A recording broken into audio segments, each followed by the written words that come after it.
I have a confession to make. My most played game on Steam isn't Skyrim. It isn't The Witcher 3, it's not Fallout or Dragon Age Origins. It's a little MOBA you may have heard of called Dota 2. And even though I've spent hundreds of hours playing it, there's still more to learn.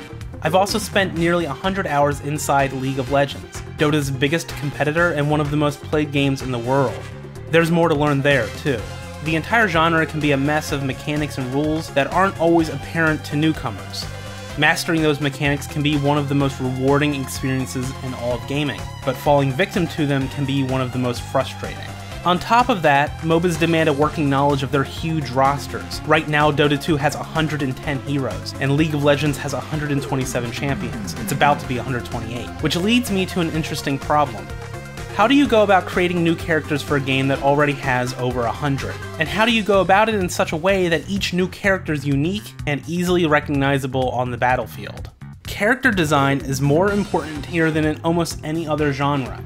Recognizing an enemy character and knowing what that character is capable of is tied directly to your chances of survival. So if a character's design is in contradiction to its abilities, that will lead to a lot of frustration for the player.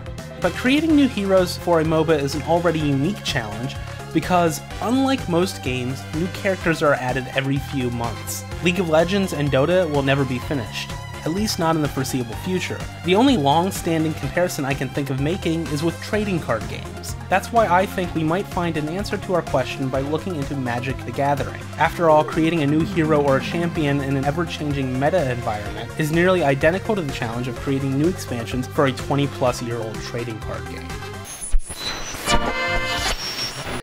Lucky for us, Magic's head designer, Mark Rosewater, is remarkably open about the inner workings of Magic's R&D department.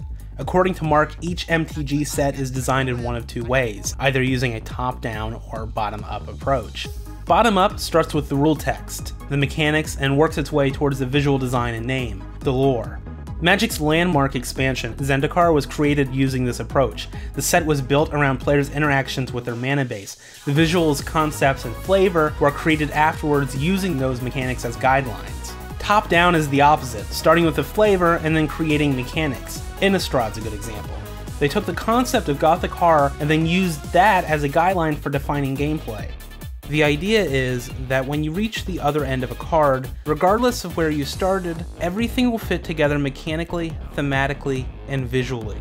And there's no reason why characters in competitive video games can't be created the same way. Say you wanted to create a spider queen like Dota's Broodmother. What abilities would she have? Well, first, she'd have to spin her web for a movement buff. That's easy.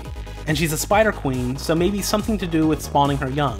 That's good. But what else are spiders known for? How about a venomous bite that cripples enemies and slows their attack speed? And all of a sudden, we have the beginnings of a kit for Broodmother. A kit that fits with her as a character and makes sense mechanically. But what about coming from the other direction? Starting with mechanics. What if you wanted to design a character around a burrow ability? Well, first, she'll have to look like a creature made for burrowing. A lot of legs, maybe a tail which she could use to hit surrounding enemies. Maybe even make her insect-like. Heck, give her fangs, just like Broodmother, and tie a third ability to her bite attack.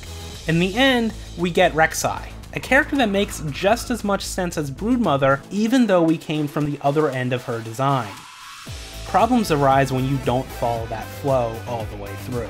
A character's visual design, its lore, and its flavor should help define its mechanics for players. Any mismatches between the two can cause the character to feel incoherent or fractured. Worst of all, it will make it harder for players to learn how that character actually works.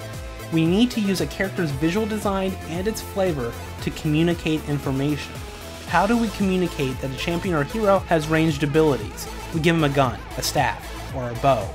How do we tell the player that a character is a tank or a bruiser? We make him big and buff, give him a big blunt weapon or a shield, and then send him on his way.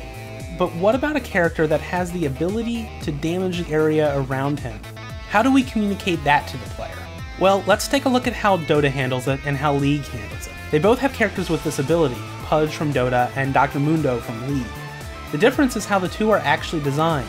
Pudge looks disgusting. He's a hunk of rotting flesh that's falling apart at the seams. And Dr. Mundo is purple. They never gave him a reason in his visual design or flavor for having this ability, so it comes as a surprise to the learning player. And there are heroes in Dota that stumble with this issue too. It's not an issue exclusive to League. Take Lich, for example. He has an ability that buffs the armor of a target ally, even though that ability doesn't fit with him as a character. Not visually anyway, and not even mechanically. You might never know the ability even existed by just playing against him. You'd either have to read about it online or hear about it in-game. This problem also existed with the original character from Warcraft 3, which brings me to my final point. Though this problem is unique to MOBAs, the solution isn't.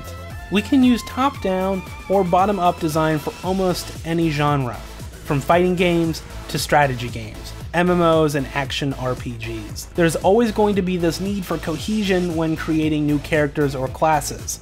Without it, your game's playable characters can feel broken, incoherent, or just not as interesting as they would otherwise. So to answer the original question, how do you start designing a character for a game that already has 100 or so? You start at the bottom, or top, and you work your way down, or up. Thanks for watching.